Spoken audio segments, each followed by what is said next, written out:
तो जय हिंद दोस्तों, आज फिर से हम आए हैं एक अगली वीडियो लेकर, जिसमें आपको हम समझाएंगे आज अपने देश के भारतीय अंतरिक्ष अनुसंधान केंद्र, जिसको इसरो के नाम से जाना जाता है। तो इसरो, जिसका फुल फॉर्म है इंडियन स्पेस रिसर्च ऑर्गेनाइजेशन। तो इंडियन स्पेस रिसर्च ऑर्गेनाइजेशन के बारे में, उसके कुछ इतिहासों के बारे में समझेंगे कि उसका सफ़र शुरू से लेकर अभी तक कैसा रहा और ये कितने सफलतापूर्वक मिशनों को लॉन्च कर चुका है, उसके बारे में बेसिकली समझेंगे। अब बेसिकली हमको डीपली समझना है इसके लॉन्च व्हीकल्स के बारे में, जिसको प्रक्षेपण यान बोला जाता है। तो इसरो का जो लॉन्च व्हीकल, जो कि रॉकेट होता है, जो कि सैटेलाइट अन्य अंतरिक्षीय उपकरण को धरती से स्पेस में ले जाने का जो कार्य करता है, उसी को हम प्रक्षेपण यान लॉन्च व्हीकल बोलते हैं। तो चलिए इसी launch vehicles GSLV, PSLV, ASLV, SLV-3, SSLV सभी लॉन्च व्हीकल्स के बारे में आज समझेंगे डिटेल से। और चलिए सबसे पहले तो हम जानेंगे कि इसरो का कुछ इतिहास है, इसका स्थापना कैसे हुआ, इसका सफ़र किस तरह से जारी रहा अभी वर्तमान समय तक, इसके बारे में समझते हैं। तो चलिए ध्यान दीजिएगा बोर्ड पे, आज हम समझेंगे अपने भारत देश के भारतीय अंतरिक्ष अनुसंधान केंद्र के बारे में। तो चलिए ध्यान दीजिए बोर्ड पे। सबसे पहले तो हम देख सकते हैं, आपके ऊपर लिखा हुआ है कि भारतीय अंतरिक्ष अनुसंधान केंद्र। तो भारतीय अंतरिक्ष अनुसंधान केंद्र, जिसको इसरो के नाम से जाना जाता है, इंडियन स्पेस रिसर्च ऑर्गेनाइजेशन। तो चलिए अब सबसे पहले इसके इतिहासों के बारे में समझते हैं कि इसरो के इतिहास क्या है। तो इसरो, जो कि पहले इंस्कोपर के नाम से जाना जाता था, इंस्कोपर यानी भारतीय राष्ट्रीय अंतरिक्ष अनुसंधान समिति, जिसको हिंदी में बोला जाता है। तो इंग्लिश में इंस्कोपर का फुल फॉर्म ऐसे होता है Indian national committee for space research, Indian national committee for space research, इसको इंस्कोपर बोला जाता है। देखिए यहाँ पे बोर्ड पे 1962 ईस्वी में इंस्कोपर के नाम से जाना जाता था जो हमारा देश का जो इसरो है पहले। और इसका जो इसरो का जो स्थापना हुआ था, जो कि बाद में इसको पुनर्गठन करके, इंस्कोपर को ही पुनर्गठन करके इसरो का स्थापना भारतीय राष्ट्रीय अंतरिक्ष अनुसंधान समिति, जिसको इंस्कोपर बोला जाता है, उसको पुनर्गठन करके 15 अगस्त 1969 को भारतीय अंतरिक्ष अनुसंधान केंद्र यानी इसरो के रूप में तब्दील कर दिया गया। तो 15 अगस्त 1969 को इसरो के नाम से इसे जाना गया।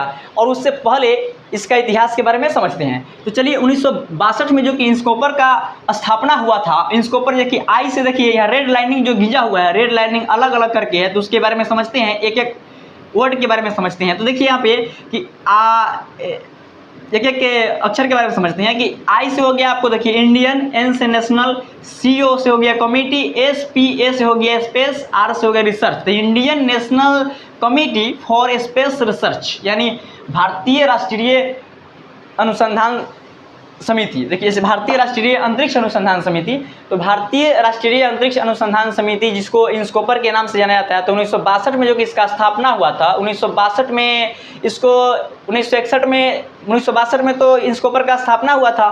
और 1961 में भी स्पेस के लिए कुछ कार्यक्रम जारी था। तो उसी समय हमारे जो देश के, जो कि परमाणु ऊर्जा विभाग के उस समय जो कि अध्यक्ष थे परमाणु ऊर्जा कार्यक्रम के, हमारे देश के जो जनक हैं डॉक्टर होमी भाभा। तो डॉक्टर होमी भाभा ने 1962 ईस्वी में इंस्कोपर को, एक हमारे वैज्ञानिक थे जिसको 15 अगस्त 1969 को जो इसरो का स्थापना हुआ था, जिसमें महत्वपूर्ण भूमिका निभाए थे डॉक्टर विक्रम साराभाई, उन्हीं के अध्यक्षता में 1962 ईस्वी में डॉक्टर होमी भाभा के द्वारा, इनके अध्यक्षता में, डॉक्टर विक्रम साराभाई की अध्यक्षता में इंस्कोपर को स्थापित किया था, जो कि भारतीय राष्ट्रीय अंतरिक्ष अनुसंधान समिति के नाम से उस समय जाना जाता था इसरो। तो 1962 में जो इसका स्थापना हुआ था वो कहाँ पे हुआ था? 1962 में इसको केरल राज्य के तिरुवनंतपुरम जिला के पास में ही एक गांव था जिसका नाम था थुम्बा, वहाँ जो कि मछुआरों का गांव था। वहीं पे एक चर्च था जिसका नाम था सेंट मैरी मैकडेनल चर्च था, सेंट मैरी मैकडेनल चर्च। और उसी चर्च के कमरे से इस इसरो का शुरुआत हुआ, इसरो कार्यक्रम, भारतीय अंतरिक्ष कार्यक्रम का शुरुआत हुआ। तो भारतीय अंतरिक्ष कार्यक्रम का जो शुरुआत हुआ तो 1962 में तो इसका स्थापना हो गया केरल के तिरुवनंतपुरम जिला के थुम्बा गाँव के सेंट मैरी मैकडेनल चर्च में। और उसके बाद जो कि हमारे देश के जो समझ लीजिए कि 21 नवंबर 1963 ईस्वी को एक अमेरिकी निर्मित रॉकेट, जिसका नाम था लाइक एपस नाम का एक रॉकेट था, जो कि अमेरिका का रॉकेट था, जो कि इंडिया के पास उस समय लॉन्च व्हीकल की कमी थी। अब उस समय रिसोर्स नहीं था, लॉन्च व्हीकल यानी प्रक्षेपण यान रॉकेट नहीं था इंडिया के पास। तो इंडिया फ्रांस से, अमेरिका से कैसे जैसे तैसे करके रॉकेट का उपाय करता था और अपने इससे जो कि अंतरिक्ष एजेंसी था केरल में, जो कि थुम्बा गांव में जो कि वहाँ पे एक लॉन्चिंग पैड, जिसको नारियल के पेड़ में लॉन्चिंग पैड, आजकल तो जो लॉन्चिंग पैड देखते हैं आप, जो कि अंतरिक्ष स्पेस शटल लॉन्च व्हीकल को जो लॉन्च करने के लिए जो लॉन्च पैड होता है वो आधुनिक ज़माना के तौर पर बनाया गया है। लेकिन उस समय टेक्नोलॉजी इंडिया के पास नहीं था, तो इंडिया नारियल का जो पेड़ होता है उसी को लॉन्चिंग पैड के रूप में इस्तेमाल किया था। तो उस समय 1963 में 21 नवंबर 1963 को भारत जो कि अमेरिकी निर्मित लाइक अपाचे नाम का रॉकेट था, उसको चेक कर रहा था कि हमारे जो भारत का जो वातावरण है, किस वातावरण से हम रॉकेट को लॉन्च करेंगे जो कि सबसे आसान तरीका से रॉकेट अंतरिक्ष में पहुंच जाए और अच्छी तरह सफलतापूर्वक लॉन्च हो जाए। तो इसके लिए चुना गया था कि भूमध्य रेखीय, माने एक तरफ से जो ये थुम्बा जो है भारतीय अंतरिक्ष अनुसंधान केंद्र, जो कि इसरो का जो इंस्कोपर का जो स्थापना हुआ था थुम्बा में, तो उस समय देखा गया था कि जैसे कि जान लीजिए कि भूमध्य रेखा आप जानते होंगे, भूमध्य रेखा के आसपास जो भूमध्य रेखा के निकट जाने पर जो ग्रेविटेशनल फील्ड है, ग्रेविटेशनल फोर्स जो कि कम जाता है। ग्रेविटेशनल फोर्स जितना जाइएगा ना भूमध्य रेखा के करीब, तो ग्रेविटेशनल फोर्स कमते जाएगा। तो भूमध्य रेखा के थुम्बा भूमध्य रेखीय अंतरिक्ष थुम्बा भूमध्य रेखीय रॉकेट प्रक्षेपण केंद्र, जिसको 1962 में स्थापना किया गया था। तो ही जो अमेरिका का लाइक एपस जो कि रॉकेट था, उसको भारत का जो अंतरिक्ष अनुसंधान केंद्र था उस समय, वो लॉन्च करके देखा कि यहाँ से जो थुम्बा से कि रॉकेट को लॉन्चिंग में भूमध्य रेखा के करीब था, थुम्बा भूमध्य रेखीय उसका नाम था, थुम्बा भूमध्य रेखीय रॉकेट प्रक्षेपण केंद्र, जिससे वहाँ से रॉकेट लॉन्च किया जा सकता था। तो उसी के चलते हमारा देश जो कि भारत के हर एक के क्षेत्र से रॉकेट लॉन्च करने का टेस्टिंग कर रहा था। तो कि और आज के ज़माना में, आज के जो कि वर्तमान भारत में अभी हम आंध्र प्रदेश के श्रीहरिकोटा से इसरो का जो कि 90% रॉकेट को लॉन्च करते हैं, किया जाता है भारत सरकार इसरो के द्वारा। तो इसी के चलते वहाँ पे जो कि भूमध्य रेखीय अनुसंधान केंद्र था, जो भूमध्य रेखा के निकटतम पृथ्वी का ग्रेविटेशनल फील्ड फोर्स जो कि कम जाता है, तो रॉकेट को लॉन्च करने में, रॉकेट जो कि लॉन्च होता है तो लॉन्च करने में जो कि उसका जो ग्रेविटेशनल फोर्स है, न्यूटन के तीसरा लॉ जो होता है कि प्रत्येक क्रिया के बराबर विपरीत प्रतिक्रिया, जो कि रॉकेट को ऊपर जो ग्रेविटेशनल फील्ड नीचे फोर्स नीचे नहीं खींचे रॉकेट को, और कम ईंधन और कम लागत में रॉकेट को अंतरिक्ष में भेजा जा सके। तो इसी के चलते दक्षिण भारत को चुना गया है किसी भी रॉकेट को लॉन्च करने के लिए। उधर समुद्र का भी क्षेत्र है, जिससे कि समुद्र में कोई भी अगर मिस्टेक भी होता है रॉकेट में, अगर नेविगेशन सिस्टम या कुछ भी अगर गड़बड़ होता है तो उसको समुद्र में गिरा दिया जाएगा। और भूमध्य रेखा के करीब है, जो कि दोनों सफलता भारत को, दोनों ही आसान चीज़ जो कि भारत को एक तरह से फैसिलिटी मिल चुका है। जो कि हमारा देश का जो स्पेस एजेंसी जो था, अभी वर्तमान समय में भी दक्षिण भारत में ही है, और उस समय भी दक्षिण भारत में ही इसका स्थापना किया गया था। तो इसी के एवज में थुम्बा भूमध्य रेखीय स्पेस अनुसंधान केंद्र का स्थापना किया गया था, जो 1962 में किया गया था। और 1963 में इसका जो रॉकेट को लॉन्च किया गया था, अमेरिकी रॉकेट लाइक अपास। तो चलिए अब आगे देखते हैं हम इसरो के बारे में, इसरो के कुछ इतिहासों के बारे में। तो इसरो का जो कि 1963 में इसका हो गया। और इसको एक बात और है कि परमाणु ऊर्जा विभाग के अंतर्गत कार्य करता था इसरो। और उसके बाद जब आया कि उसके बाद 15 अगस्त 1969 को डॉक्टर विक्रम साराभाई के द्वारा इसको इसरो के नाम से स्थापित किया गया, 15 अगस्त 1969 को इंस्कोपर को। तो चलिए अब इंस्कोपर को 15 अगस्त 1969 को इसरो के नाम से स्थापित किया गया। और उसके बाद जो कि परमाणु ऊर्जा विभाग के अंतर्गत था वो, तो उसके बाद 1972 ईस्वी को, देखिए यहाँ पे लिखा हुआ है कि भारतीय अंतरिक्ष कार्यक्रम को सुचारू ढंग से चलाने के लिए जो कि 1972 में भारतीय अंतरिक्ष आयोग एवं अंतरिक्ष विभाग का स्थापना किया गया। तो अंतरिक्ष विभाग के अंतर्गत ही इसरो को अभी रखा गया। तो चलिए आज आप देख लिए होंगे, तो इसको एक ऐतिहासिक जो कि सैटेलाइट लॉन्चिंग है उसके बारे में कुछ समझते हैं। तो ऐतिहासिक सैटेलाइट लॉन्चिंग, तो भारत जो कि प्रथम सैटेलाइट जो कि लॉन्च किया था 19 अप्रैल 1975 को सोवियत संघ के द्वारा भारत अपना आर्यभट्ट सैटेलाइट को लॉन्च किया था अंतरिक्ष में सफलतापूर्वक। और 1980 ईस्वी में भारत ने एक और जो कि SLV-3 नामक भारतीय रॉकेट, जो कि स्वदेश निर्मित रॉकेट था भारत का SLV-3, उसी से भारत जो कि अपने ही देश से, अपने ही रॉकेट से सफलतापूर्वक रोहिणी नामक सैटेलाइट को लॉन्च किया था पृथ्वी की कक्षा में।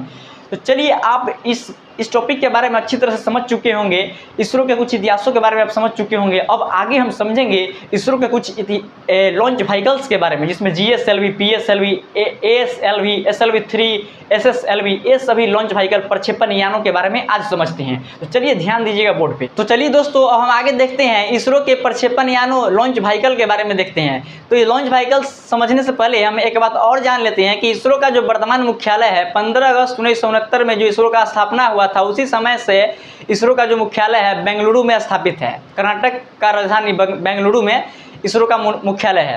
तो चलिए अब आगे समझते हैं। और उसका दूसरा मुख्यालय है सतीश धवन अंतरिक्ष केंद्र, यानी श्रीहरिकोटा, आंध्र प्रदेश के श्रीहरिकोटा में इसरो का दूसरा मुख्यालय है सतीश धवन अंतरिक्ष केंद्र। वहीं से सैटेलाइट को, रॉकेट को लॉन्च किया जाता है। तो चलिए अब आगे समझते हैं हम SLV-3 के बारे में। तो SLV-3 यानी सैटेलाइट, SLV का फुल फॉर्म हुआ satellite launch vehicle. SLV satellite ये तो 3 है, SLV-3 है। और SLV-3 से पहले SLV-1, SLV-2 जो कि असफल रहा था, तो SLV-3 जो कि सफलतापूर्वक मिशन को अंजाम दिया, जो कि 18 जुलाई 1980 को यह भारतीय स्वदेश निर्मित SLV-3 के द्वारा पृथ्वी के निचले ऑर्बिट में, कक्षा में सैटेलाइट को सफलतापूर्वक लॉन्च किया गया 18 जुलाई 1980 को, जो कि रोहिणी नामक सैटेलाइट था, उसी को लॉन्च किया SLV-3 ने 1980 ईस्वी में। तो चलिए हम आगे इसके बारे में और देखते हैं। तो 1979 से 1983 में SLV-3 जो कि अपना सेवा दिया भारत में। 1979 में एक रोहिणी नामक सैटेलाइट को ही लॉन्च किया, लेकिन असफल रहा था। और 1980 में जाकर यह सफलतापूर्वक रोहिणी नामक सैटेलाइट को लॉन्च कर दिया पृथ्वी के निचले ऑर्बिट में। और आगे देखिए 1983 में ये अपना सेवा से इसको मुक्त कर दिया गया, सेवा से इसको निरस्त कर दिया गया इसरो के द्वारा। तो चलिए अब आगे समझते हैं इसका उद्देश्य क्या था। SLV-3 जो प्रक्षेपण यान बनाया गया था, उसका उद्देश्य यही था कि 400 किलोमीटर पृथ्वी अंतरिक्ष में 400 किलोमीटर की ऊंचाई पर 40 किलोग्राम के सैटेलाइट को, उपग्रह को प्रक्षेपित और स्थापित करने के लिए इसको बनाया गया था। यही इसका उद्देश्य था SLV-3 का। और इसका जो कुल लॉन्चिंग था, 4 लॉन्च था, जिसमें दो लॉन्चिंग को यह सफलतापूर्वक, इसमें सफल, इसका 2 लॉन्च जो था सफल था और एक असफल और एक आंशिक रूप से सफल जो कि मिशन था, जो कि 4 लॉन्चिंग किया था ये।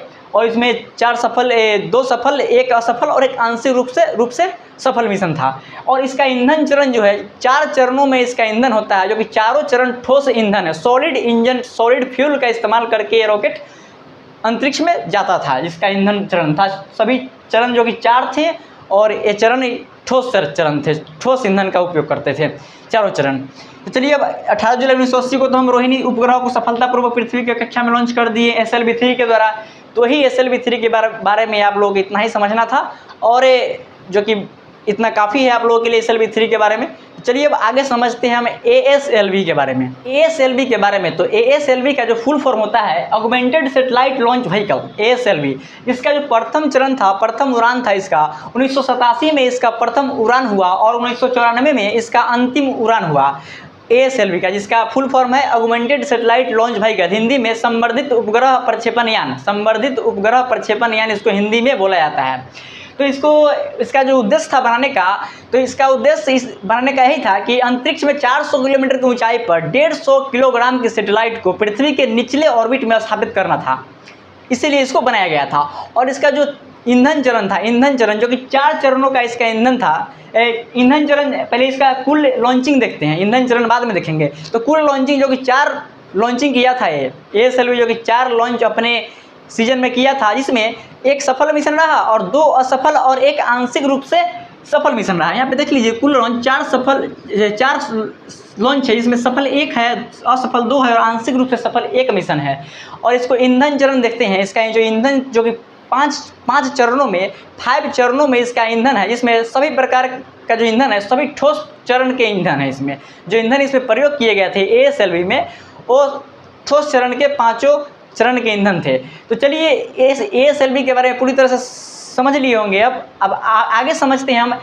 तो चलिए दोस्तों, अब हम आगे देखते हैं PSLV के बारे में, पोलर सैटेलाइट लॉन्च व्हीकल के बारे में समझते हैं। तो PSLV जो कि प्रथम उड़ान इसका PSLV का, जो कि भारत का जो इसरो का जो ये प्रक्षेपण यान है, लॉन्च व्हीकल है, जिसका जो प्रथम उड़ान 20 सितंबर 1993 को इसका जो कि प्रथम उड़ान हुआ था और अभी तक कार्यरत है PSLV, जो कि सबसे अच्छा अभी तक प्रक्षेपण यान साबित हुआ PSLV, जो कि बहुत ही सफलतापूर्वक 90% से ऊपर इसका सफलतापूर्वक लॉन्च मिशन है। और ये PSLV जो कि 1993 से इसका जो कि उड़ान स्टार्ट हुआ और अभी तक इसका अच्छे चंद्रयान 1, मंगलयान और बहुत सारे, और 2017 में एक साथ 104 सैटेलाइट को पृथ्वी के निचले कक्षा में प्रक्षेपित किया था सभी सैटेलाइट को, और विश्व रिकॉर्ड बनाया था इसरो, जो कि PSLV रॉकेट के द्वारा ही 104 सैटेलाइट को 2017 में लॉन्च किया गया था। और ऐसे ऐसे बहुत सारे सफल मिशन को अंजाम दे चुका है PSLV। और PSLV जो कि रॉकेट है, इसका जो बनाने का उद्देश्य था उसके बारे में समझते हैं। तो PSLV रॉकेट का जो बनाने का उद्देश्य था, इसका उद्देश्य यही था कि सुदूर संवेदी उपग्रह, यानी कि सुदूर संवेदी, यानी समझिए कि उद्देश्य सुदूर संवेदी उपग्रह को सूर्य की समकालिक कक्षा में स्थापित करना है। यानी सुदूर संवेदी उपग्रह, यानी कि सुदूर संवेदी उपग्रह होता है कि किसी भी सैटेलाइट जो कि पृथ्वी के ऑर्बिट में ध्रुवीय कक्षा में जाकर पृथ्वी के, जैसे कि सूर्य समकालिक कक्षा क्या होता है, तो सूर्य समकालिक कक्षा होता है जैसे कि सूर्य के चारों तरफ पृथ्वी जैसे चक्कर लगा रहा है, वैसे ही पृथ्वी के चारों तरफ जो कि PSLV के द्वारा जो रॉकेट सैटेलाइट जो भेजा जाएगा, वो भी पृथ्वी का उसी ऑर्बिट पर चक्कर लगाएगा। उसी को सूर्य समकालीन कक्षा बोलते हैं। जैसे पृथ्वी के ध्रुवीय कक्षा पर जो सैटेलाइट चक्कर काटता है, उसी को हम सुदूर संवेदी उपग्रह, जो कि पृथ्वी के हर एक भूभाग का चित्र लेने में सक्षम होता है। इसके द्वारा पृथ्वी के हर क्षेत्र का हर भूभाग का पिक्चर लिया जा सकता है सुदूर संवेदी उपग्रह से, जो कि PSLV के द्वारा लॉन्च किया जाता है। और PSLV जो कि हल्के सैटेलाइट को भू स्थिर कक्षा में भी सैटेलाइट को लॉन्च करने में सक्षम है, और साथ ही साथ लो अर्थ ऑर्बिट, यानी पृथ्वी के निचली कक्षा में भी यह सैटेलाइट को लॉन्च कर सकता है। तो चलिए SSO यानी सन सिंक्रोनस ऑर्बिट, यानी हिंदी में उसको बोला जाता है सूर्य समकालीन कक्षा, उसी कक्षा के लिए बेसिकली इसको बनाया गया था, स्पेशली इसको बनाया गया था PSLV को। और PSLV जो कि बहुत ही अच्छा रॉकेट साबित हुआ हमारे देश से, इसरो के अंतरिक्ष स्पेस एजेंसी इसरो के लिए। तो चलिए अब आगे समझते हैं। PSLV तो हो गया, और PSLV के जो कि कुल लॉन्चिंग है उसके बारे में समझते हैं। कुल PSLV का जो 55 सफलतापूर्वक 55 मिशनों को ये अंजाम दे चुका है, 55 लॉन्चिंग में, जिसमें 52 सफल मिशन है इसका, 52 जो कि सफल मिशन है इसका, और 2 असफल हुआ था और एक आंशिक रूप से सफल हुआ था, जो कि कहा जा सकता है कि 90% सफल ही हुआ था। तो कुल 55 लॉन्चिंग है, जिसमें 52 सफल और 2 असफल और एक आंशिक रूप से सफल। तो आगे देखते हैं इसका जो ईंधन का जो चरण होता है, PSLV रॉकेट सिस्टम का जो ईंधन का चरण है, वो 4 चरणों का ईंधन है, जिसमें पहला चरण ठोस ईंधन होता है, दूसरा चरण होता है N2O4 die nitrogen tetra oxide, और तीसरा है जो कि ठोस ईंधन का प्रयोग होता है, चौथा है MMH यानी मोनोमिथाइल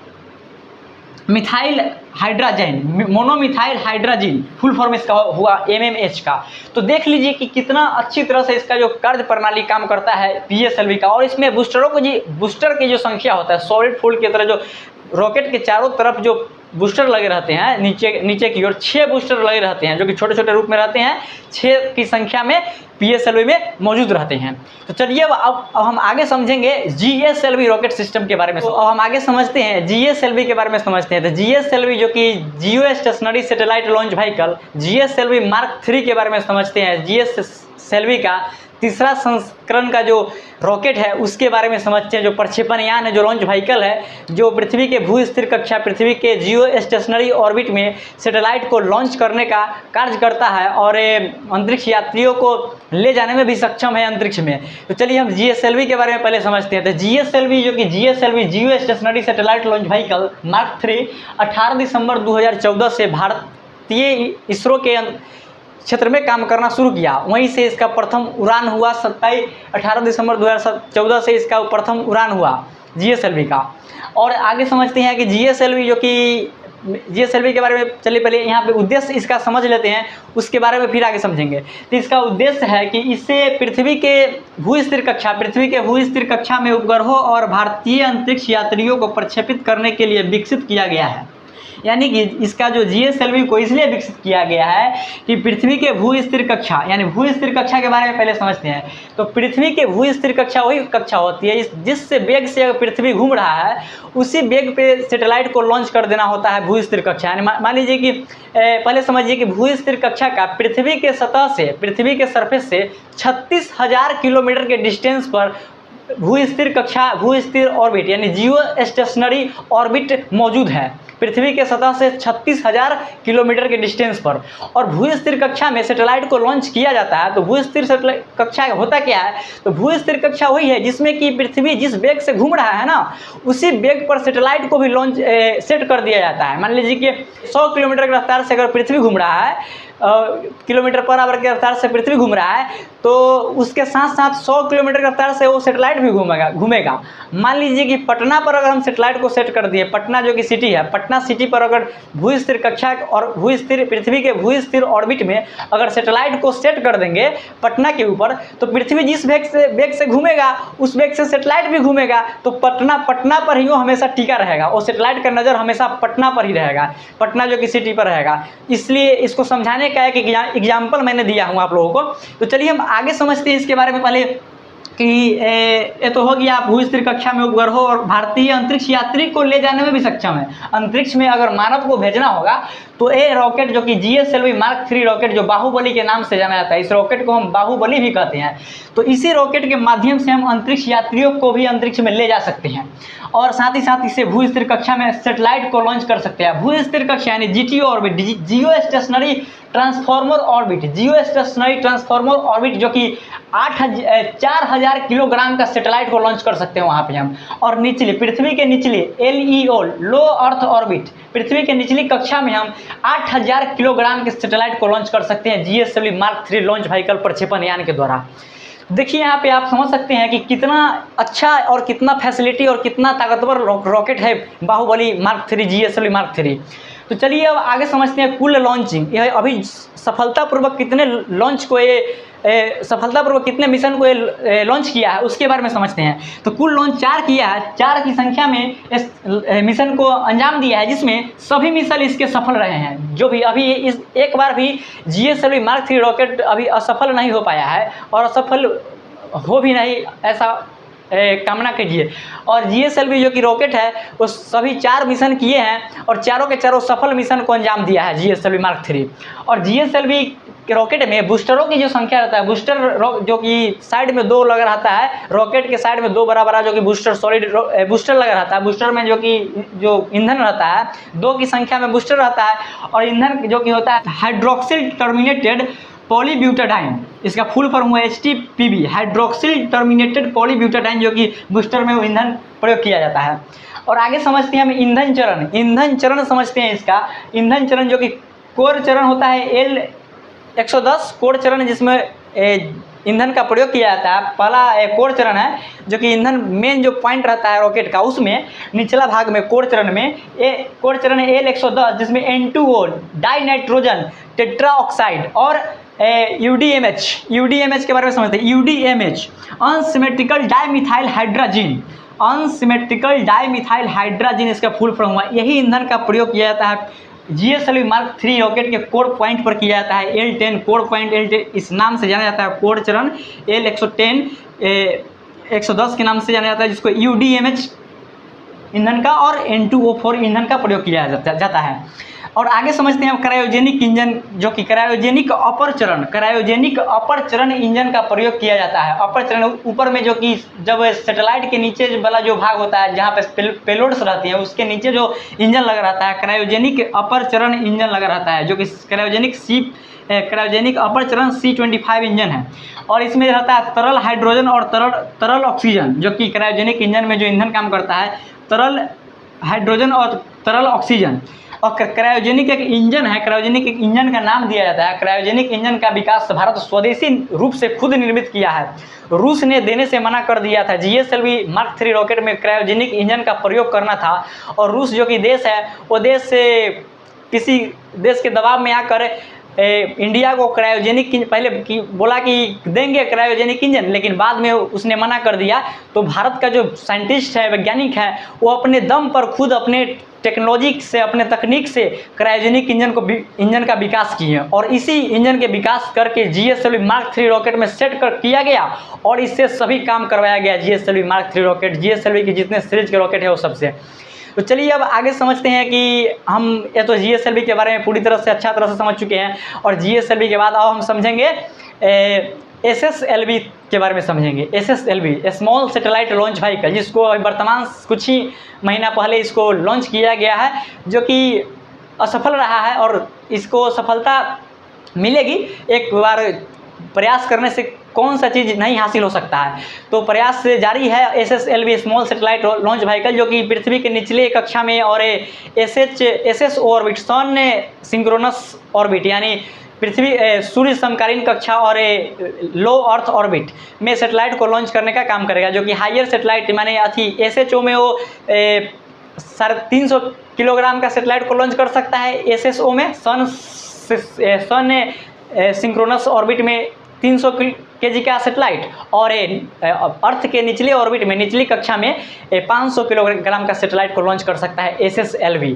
तो SSLV को, जो कि अच्छी तरह एक शॉर्ट मध्यम दूरी माने मध्यम रेंज का समझिए कि एक लॉन्च व्हीकल है, जो कि सस्ता दाम पर सेटेलाइट को लॉन्च करेगा, सस्ते ईंधन का प्रयोग करके, इसमें लागत कम होगा, समय का बचत होगा, बहुत सारा फैसिलिटी इससे विशेषता है इस SSLV का। तो इसी के लिए इसका निर्माण किया गया है, और इसके निर्माण से जितने भी छोटे सेटेलाइट होंगे, जितने भी छोटे प्रकार के सेटेलाइट होंगे, जिसको पृथ्वी के लो अर्थ ऑर्बिट और SSO ऑर्बिट में प्रक्षेपित करना होगा, तो इसी प्रक्षेपण यान का प्रयोग किया जाएगा। और अभी हाल ही में जो कि इससे सेटेलाइट लॉन्च किया गया था, उसका नाम था, जो कि भारत द्वारा जो सेटेलाइट लॉन्च किया गया था SSLV के द्वारा, तो EOS earth observation satellite 02 EOS 02 को लॉन्च किया गया था। और एक छात्रों के द्वारा बनाया गया सेटेलाइट था, इसका नाम था आज़ादी सेट, उसको भी लॉन्च किया नहीं गया था, माने जो करने वाला था ना, जो अपना जो कक्षा में निर्धारित किया गया था कि उसमें सेट करना है इस सेटेलाइट को जाकर, लेकिन